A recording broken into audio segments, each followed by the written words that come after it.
I am the youngest of 3 siblings. सबसे छोटा हूँ मैं. मेरी सिस्टर अराउंड 8.5 years मुझसे बड़ी हैं, and my brother also 7 years ही is elder to me. And I am the youngest one, the unplanned unwanted child. So but बाद में समझ में आया कि I am the blessed one. So I use to tell my mama also कि mama आपकी तो फैमिली कंप्लीट थी. तो ममा कहती you are the blessed one. Then 84 की बात है, 84 में आई वॉज बॉर्न, एंड 96 में फिर my mother joined Art of Living Shri Shri Ravishankar ji के साथ. उन्होंने she did the course over there, and उन्होंने जब कोर्स किया तो जैसे ही माँ बाप भी जहाँ जाते हैं बच्चे भी ऑटोमेटिकली वहाँ जाते ही हैं, है ना. आपके नोइंगली अननोइंगली ऐसे ही होता है. तो जो मम्मी वहाँ पे गई उनको अच्छा लगा तो उन्होंने मुझे भी लेके गए मुझे. और जब मैं वहाँ पे गया तो मुझे भी अच्छा लगा. और वहाँ पे सत्संग होते थे एवरी संडे. एंड एक जगह सत्संग हो रहा था, एंड श्री श्री रविशंकर जी आए हुए थे बैंगलोर से, एंड वसंत विहार की बात है. एंड वहाँ पे सत्संग चल रहा था तो एकदम भजन चलते चलते उन्होंने रोका, और उन्होंने, मैं सामने बैठा था जैसे ये बच्चा बैठा है, तो उन्होंने बोला इसको माइक पकड़ाओ. And that was the first time I held on to a mic. And उसके बाद से तो इसके साथ ही रह गया. तो पहली बार मेरे को माइक भी श्री श्री रविशंकर जी ने बोला. देन आई स्टार्टेड सिंगिंग, और 96 से ही मेरा मैं करने लगा सेवा. एंड एवरी संडेज होता था. एंड कॉलेज जब मैं इंजीनियरिंग कर रहा था, I was doing mechanical engineering. And engineering करते हुए भी then I used to travel to Punjab, to various other places for programs. तो मैं उसके बाद मैं जॉब करने लगा. Then I was gaining some experience, because अच्छे बी स्कूल्स जो हैं यूएस में या कहीं भी हो तो they require minimum of 2 years of experience.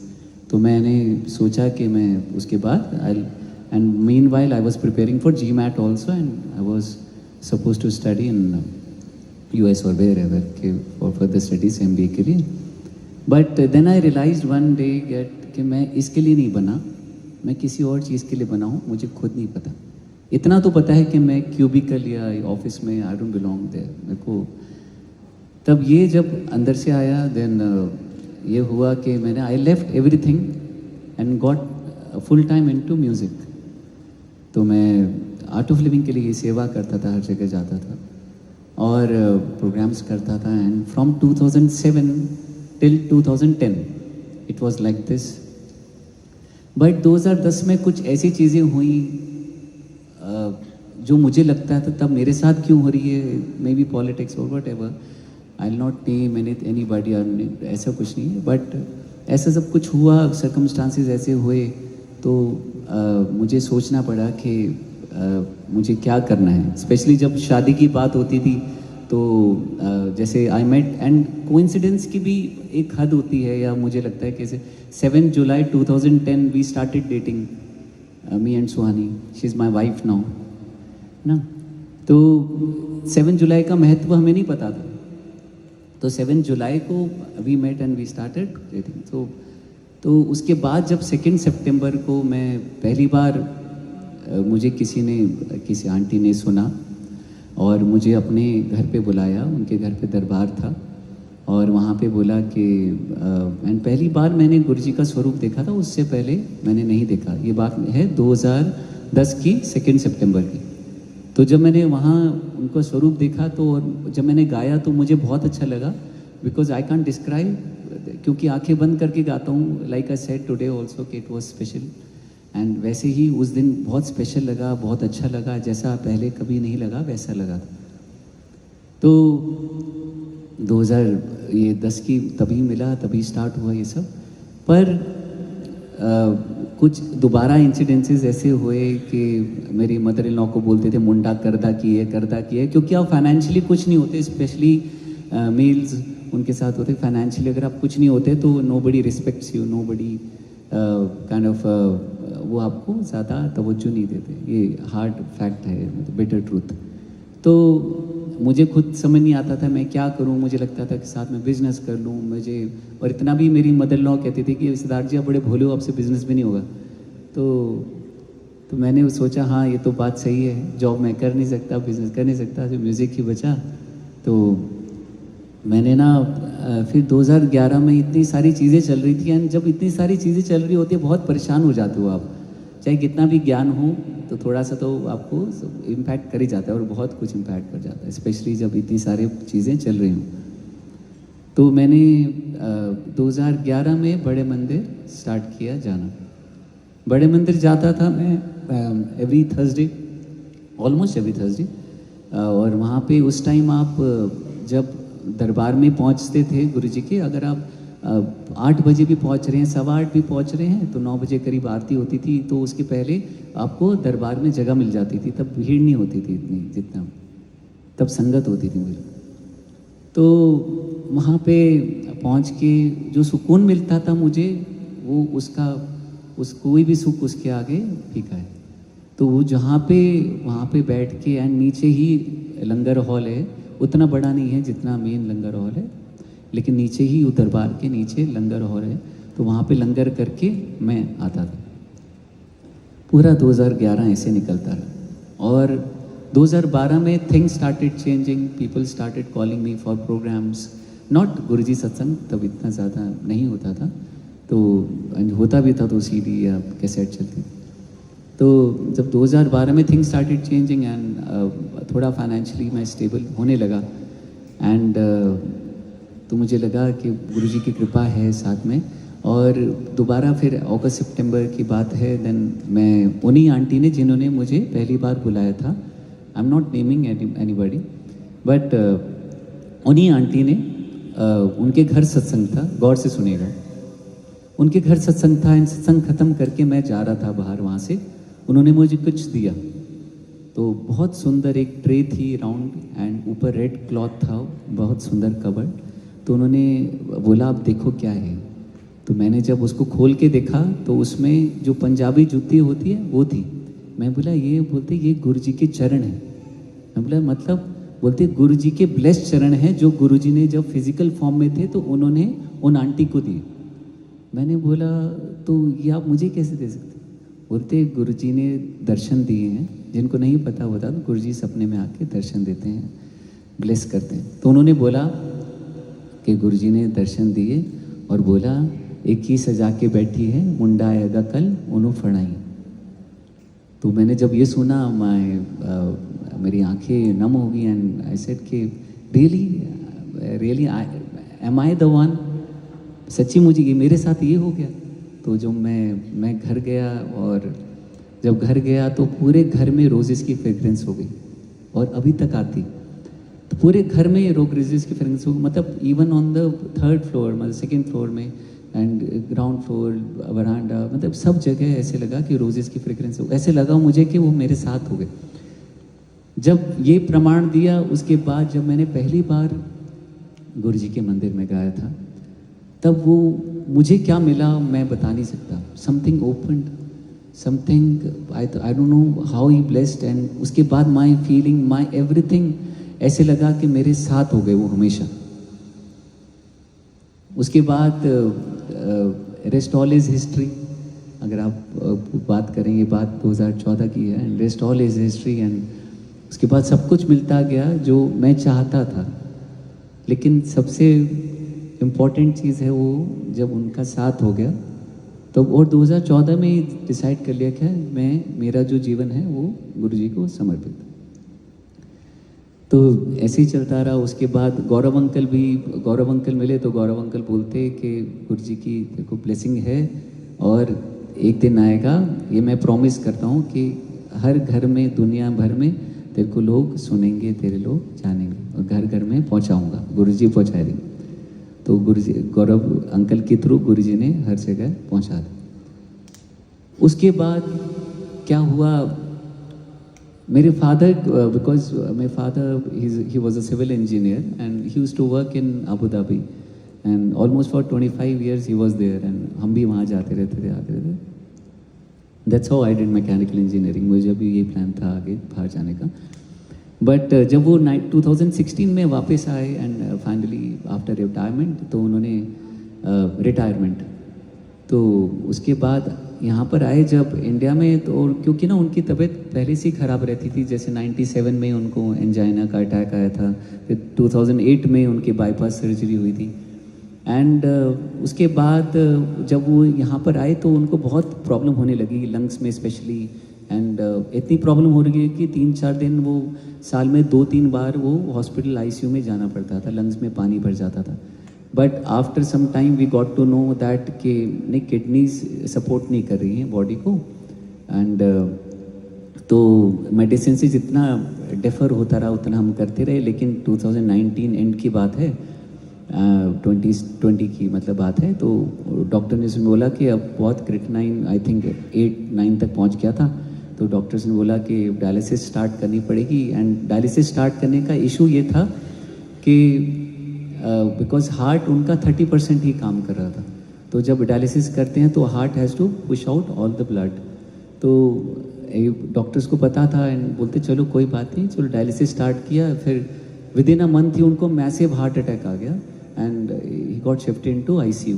And doctor said हमें यही लग रहा था क्योंकि बॉडी जो हार्ट है वो सपोर्ट नहीं कर रहा डायलिसिस को, and there is nothing we can do, and हम ऑपरेट भी नहीं कर सकते because he was already 72-73, and तो हम कुछ कर नहीं सकते। तो आई थिंक 24 आवर्स ये बिकॉज डायलिसिस के बिना भी नहीं हो सकता।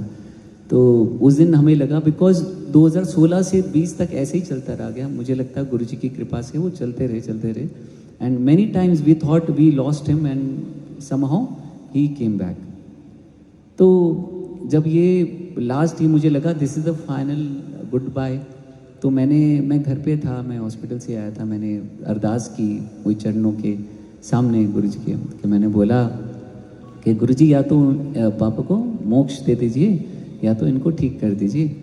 तो इतना माइंड में बैक ऑफ द माइंड चल ही रहा था कि ठीक कैसे हो जाएंगे, बट लेकिन मैंने अरदास की, मांगा नहीं, तभी मांगा तो मैंने कभी भी नहीं गुरुजी से आज तक, तभी सब कुछ मिला मुझे से। तो मैंने उस दिन अरदास की, मैंने बोला या तो मोक्ष दे दीजिए या तो आप ठीक कर दीजिए गुरुजी जैसे। तो मैं जब पापा से मिलने गया तो समहाउ एंड सुहानी भी मिलकर आई, सुहानी ने बोला कि पापा को घर ले चलते हैं जो भी है। पापा ने बोला whatever happens I like to go from home only, है ना। तो हम उनको घर में ले आए एंड डॉक्टर से लड़ झगड़ के जब घर ले आए तो आप मानेंगे नहीं, वो हमारे साथ 1.5 साल रहे, 1.5 साल रहे। एंड उस टाइम ऐसा ही था कि आई थिंक लॉकडाउन का भी टाइम था, उसके बाद भी मतलब we used to do every day, we used to do Guruji satsang. और जब ये सब बातें हुई एंड जब उनका तबीयत मुझे लगता है ये तो ठीक होने लगे, तो बिल्कुल ऐसे गए थे, बिल्कुल ऐसे होने लगे। मैं बोला ये तो गुरुजी की कृपा कितनी होगी कि सब कुछ ठीक होने लगा। एंड अभी बैक मतलब 3 बार डायलिसिस के लिए जाते थे और हर बार लगता था हमें कि शायद आए ना आए, क्योंकि ऐसा उनका स्टेट था हेल्थ का, लेकिन गुरुजी की कृपा से वो चलते रहे। And finally on May 5th we lost him. And जब पापा गए तो, और मैं अब मानेंगे नहीं, जब मैं पापा से मिलने गया था फाइनल गुड बाय में, तो मैंने बोला कि पापा हर जन्म में आप ही पापा चाहिए। तो बोलते बच्चू अब मैं तेरा बेटा बनकर आऊँगा। एंड आफ्टर 40 days ऑफ जब वो पापा चले गए एंड हमें पता चला कि गुड न्यूज़ है कि we are expecting a child. And अब बाकी आप सबको पता ही है। And I share this also in Guruji satsang, पहले पता है, मुझे पता ही था कि पापा नहीं आ रहे हैं, वो भी गुरुजी की ब्लेसिंग है। तो जब ये हुआ तब अभी फिर 13th March जो था, तो देन अभी शिवाक्ष आया।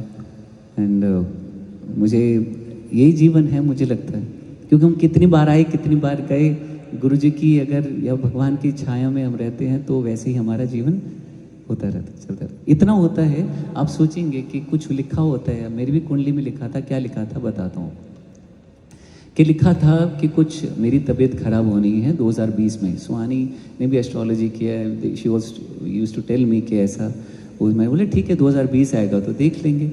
लेकिन 2020 आया तो मेरा ना गला खराब हो गया। आप सोचो सिंगर का गला खराब हो जाए तो क्या हो ना, जिससे सब कुछ है, जिससे सब कुछ मिला, जिससे आपकी पहचान है, सब कुछ गला खराब हो तो और खराब भी क्या हुआ, because I was not taking care of my self and मैं खाने पीने का जितना जो थोड़ा बहुत मुझे करना चाहिए, बिल्कुल एक्टिविटी नहीं थी, कुछ नहीं बोल, तो मैं उसकी वजह से एसिड रिफ्लक्स हुआ, देन उसकी वजह से मेरा गला ख़राब हुआ एंड आई थॉट कि नॉर्मल गला ख़राब है, आई केप्ट ऑन सिंगिंग। तो मैं जब गाता रहा, 2020 की बात है, तो जनवरी की, तो जब ये मैं गाता रहा और ऐसे ही चलता रहा प्रोग्राम, मुझे लगा कि नॉर्मल गला ख़राब है, गरारे करके कागज़ ऐसे करके कुछ टीम लेके ठीक हो जाएगा, लेकिन वो ठीक नहीं हो रहा था and people started talking also, that's how people are.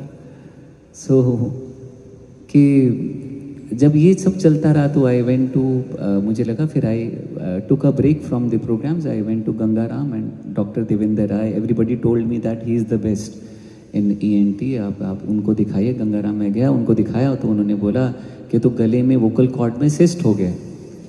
मैं बोला सिस्ट हो गया है, ऐसे कैसे हो गया? तो मैं बोला, स्वानी को भी बोला, मैं स्वानी हमारे साथ कैसे हो गया, हम तो कभी कुछ बोलते नहीं, कि किसको डांटा भी नहीं आता। तो बोलते तो इतना, एंड वी वर शॉक कि ऐसा क्या हो गया। मैं बोला कोई बात नहीं, गुरुजी ठीक कर देंगे। देन जब उन्होंने बोला कि डॉक्टर ने बोला इसको कोई ऑप्शन नहीं है, वी हैव टू लेज़र से इसको पॉप करना पड़ेगा, लेज़र से उसको हटाना पड़ेगा। एंड हमें डर था। देन स्वानी ऑल्सो रेड, आधी डॉक्टर तो स्वानी बन गई थी कि सारा देख देख के कि कैसे क्या है, लेकिन आवाज़ चेंज हो सकती है, ये भी डर था। मैंने बोला नहीं, we can't go for this, it's surgery is a surgery. तो इतने में क्या हुआ, गुरुजी की सत्संग करती हुई बात हुई कि आयुर्वेदा में शायद बात करके देखते हैं। तो किसी से बात की, बोलते हैं आयुर्वेदा में इसका सॉल्यूशन है, इसका क्योर है। तो जब ये पता चला तो हम डॉक्टर के पास गए। डॉक्टर ने बोला हाँ जी ठीक हो जाएगा, आप मौन भी रखना, साइलेंस भी रखना। मैं बोला साइलेंस, फिर प्रोग्राम का क्या होगा, फिर ऐसे कैसे होगा, कैसे सब कुछ होगा, मैनेज होगा, रेस्ट के लिए घर पे बैठना पड़ेगा। पूरी दुनिया तो ऑलरेडी बातें कर रही है कि सिद्धार्थ का तो लेकिन जब ये सब बातें हुई, देन घर में हमने गुरुजी का रोज़ सत्संग, उस दिन क्या हुआ तो डॉक्टर ने जैसे ही बोला कि आप रेस्ट करेंगे और मेडिसिन लेंगे तो सब कुछ ठीक हो जाएगा, मौन करना पड़ेगा। मैं बोला अच्छा तो मुश्किल है, कैसे हम मौन करेंगे। तो I had one last program in Dubai, and Dubai से मैं करके आया था और मैं मेडिसिन ले रहा था, और मैं वो भी अपना आयुर्वेदिक मेडिसिन और रेस्ट भी कर रहा था। तो डॉक्टर ने, देवेंद्र राय को मैं दिखाने गया तो ही सेड कि तेरे पास तो बहुत कृपा है गुरुजी की। मैं बोला क्या हुआ? बोलते तेरा तो सिस्ट बहुत कम हो गया। तो मैंने बोला अच्छा। तो बोलते रेस्ट कर ले और जो भी कर रहा है करते जाए, बिकॉज एलोपैथिक डॉक्टर इतना आपको बोलेंगे नहीं, कि जो भी बोलते जो भी कर रहा है करते रहे। बोला अच्छा।